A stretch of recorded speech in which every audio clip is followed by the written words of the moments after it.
आपका हमारे चैनल पे स्वागत है। इस वीडियो में हम आपको बताएंगे कि विष्णुपदी किस नदी को कहते हैं और क्यों कहते हैं। बड़ा सिंपल है, विष्णुपदी समझ ही गए होंगे, माता गंगे को कहते हैं। पर क्यों कहते हैं विष्णुपदी, उसका कारण क्या है, ये हम आपको इस वीडियो में बताने जा रहे हैं। देखिए, श्रीमद् भागवत के हिसाब से और एक अन्य पुराण के हिसाब से, दोनों के हिसाब से हम आपको बताने जा रहे हैं कि माता गंगे को विष्णुपदी क्यों कहते हैं। भगवान श्री कृष्ण बड़े लुभावने थे, बड़े खूबसूरत थे। तो भाई विष्णु लोक में माता गंगे बड़े ही प्यार से भगवान विष्णु को देख रही थी, भगवान श्री कृष्ण को देख रही थी। इतने में माता लक्ष्मी, जिन्हें श्री राधा भी कहा जाता है, माता लक्ष्मी वहां पे आ जाती हैं और वो प्रश्न करती हैं कि ये देवी कौन है जो आपको इतने प्यार से देख रही है। भगवान विष्णु समझ जाते हैं कि इन्हें ईर्ष्या हो रही है, और ये बात मां गंगा भी समझ जाती है।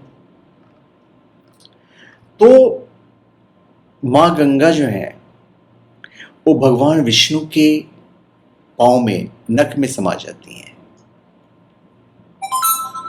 क्योंकि उन्हें माता लक्ष्मी कह लीजिए, श्री राधा कह लीजिए, उनका अभिप्राय समझ गई थी वो, और उनके चरणों में विलीन हो जाती है।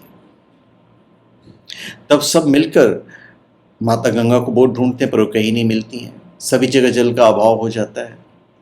ब्रह्मा आदि देवता गोलोक में जाकर भगवान से मिलते हैं। तो भगवान कहते हैं, भगवान श्री कृष्ण, भगवान विष्णु कहते हैं कि मैं जानता हूं कि आप सब लोग गंगा को ले जाने के लिए आए हुए हैं।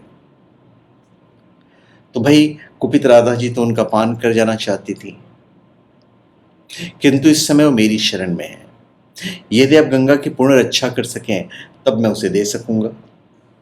समस्त ब्रह्मादि देव ने श्री राधा की स्तुति करते हुए कहा कि भाई गंगा आपके और श्री कृष्ण के श्री अंग से उत्पन्न हुई है, इसलिए वो आपकी प्रिय पुत्री के समान है। ब्रह्मा जी की स्तुति से श्री राधा प्रसन्न हो जाती हैं और उन्होंने गंगा को निर्भय कर दिया। तब गंगा श्री कृष्ण के चरण के अंगूठे के नाखून के अग्रभाग से प्रकट हो गई और विष्णुपदी कहलाई। तो भाई विष्णुपदी कहलाई इस वजह से। अब श्रीमद् भागवत में भी एक कथा है कि भाई राजा बलि के संपूर्ण लोगों पर अधिकार होने के पश्चात जब देवताओं की प्रार्थना पर वामन अवतार कर श्री हरि राजा बलि के महायज्ञ में पहुंचते हैं, तब पतित पावनी गंगा के प्रादुर्भाव की स्थितियां हुई। यज्ञ में राजा बलि के वामन अवतार ने 3 पग धरती का दान मांगा और उन्होंने दिया। गुरु शुक्राचार्य उन्हें मना भी कर रहे थे, किंतु बलि 3 पग धरती दान करने के लिए सहर्ष तैयार हो गए। तब वामन अवतार ने 1 पग में पृथ्वी लोक और दूसरे पग में देवलोक को माप लिया। अब देवलोक में ब्रह्मा जी ने वामन अवतार के चरणों को धोया, पूजा अर्चना की तथा जो जल था उसे अपने कमंडल में भर लिया, और यही जल ब्रह्मा जी के कमंडल से निकलकर शिव की जटाओं में पहुंचा और बाद में गंगा रूप में पृथ्वी पर प्रभावित हुई। इसलिए कहा गया है कि गंगा जी भाई त्रिदेवों की प्रिया है, देखा जाए तो भाई ब्रह्मा जी ने विष्णु जी के चरणों को आदर सहित जो धोया और उस जल को अपने कमंडल में एकत्र कर लिया, तो भगवान विष्णु के अंगूठे से गंगा प्रकट हुई, अतः उसे उन्हें कह लीजिए, उन्हें विष्णुपदी कहा जाता है। तो आप समझ गए हों कि विष्णुपदी क्यों कहते हैं। तो धन्यवाद, आप सबका हमारे चैनल पर स्वागत है। आप हमारे चैनल पर सब्सक्राइब करें और अपने कमेंट दीजिए। धन्यवाद।